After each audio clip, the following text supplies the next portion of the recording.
Je venais de le dire, nos amis de la majorité présidentielle, pour nous, le Front citoyen pour la République, nous considérons qu'ils nous servent la même bouillie non cuite. Ils veulent qu'on consomme cela. Voilà qu'on nous dit maintenant que voilà, il y a des problèmes de contraintes, la CENI, des problèmes d'enrôlement. Mais franchement, c'est un sérieux. Oui, l'enrôlement est en cours au Kassai.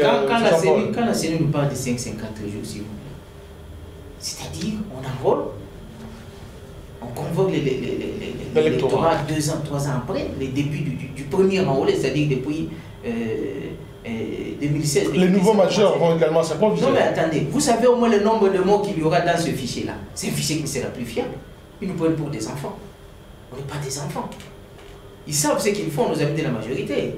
Quand ils disent qu'il faut, il y a besoin il y a des comptes techniques, il y a besoin de 554 jours, je vous dis, 554 jours après, ils nous diront il y a beaucoup de mots. Effectivement, ce fichier ne sera plus exploitable, il ne sera plus fiable. Et puis on nous dira qu'il faut les nettoyer. On ne saura pas les nettoyer, il faut recommencer l'enrôlement. C'est ça la logique de nos amis. Et s'il faut recommencer l'enrôlement, ça va prendre encore beaucoup de temps. Justement, c'est pourquoi je venais de vous dire, ils nous servent la même bouillie. Nous, on ne va pas la consommer, qu'ils la consomment eux-mêmes. Ça veut dire que vous tenez aux élections le 31 décembre de cette année?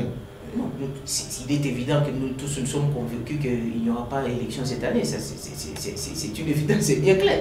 Donc, pour nous, avec nous qui sommes le Front citoyen, nous sommes du Rassemblement, nous pensons que d'ici juin 2018, on peut organiser les élections et nous sommes allés plus loin et qu'il est possible de faire cette transition sans leur autorité morale. Ce n'est pas un problème de l'utopie.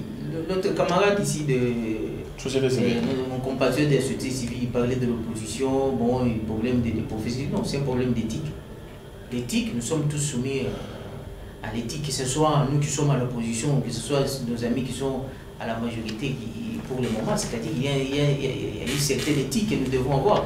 C'est-à-dire, quel est l'intérêt pour le président Kabila de rester jusqu'en juin 2018? Le respect de texte, la légalité, qui dit qu'il faut qu'il y ait élection pour qu'il soit remplacé. Non, quel intérêt? Il n'est même pas concerné par cette élection. S'il partait même aujourd'hui, qu'est-ce que ça changerait?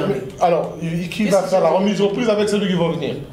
Mais attendez, c'est au terme d'une élection. C'est quand même incroyable quand nos amis de la majorité se préoccupent de cela. Ils peuvent nous dire comment il est arrivé là-bas. C'est pas par une élection. Puisqu'il y a une élection, il faut qu'il y ait une élection. Non, attendez, quand il est arrivé en 2001, il n'est pas arrivé par une élection. C'est-à-dire qu'on peut trouver un mécanisme pour lui permettre de partir. Et sinon, à ce moment-là, ça deviendrait une dictature. Sûrement, nos amis de la majorité vont s'accrocher à leur autorité morale. C'est de leur droit. C'est comme des adeptes dans une église. Ils tiennent à leur chef. Je pense qu'ils reviendront au bon sens. Je viens de parler d'éthique ici. Ils ont quand même une certaine éthique. Et trop, c'est trop. Il faut que ça s'arrête à un certain moment. Je pense que même ils ont compris qu'ils en ont fait un peu trop et il faudrait que ça s'arrête.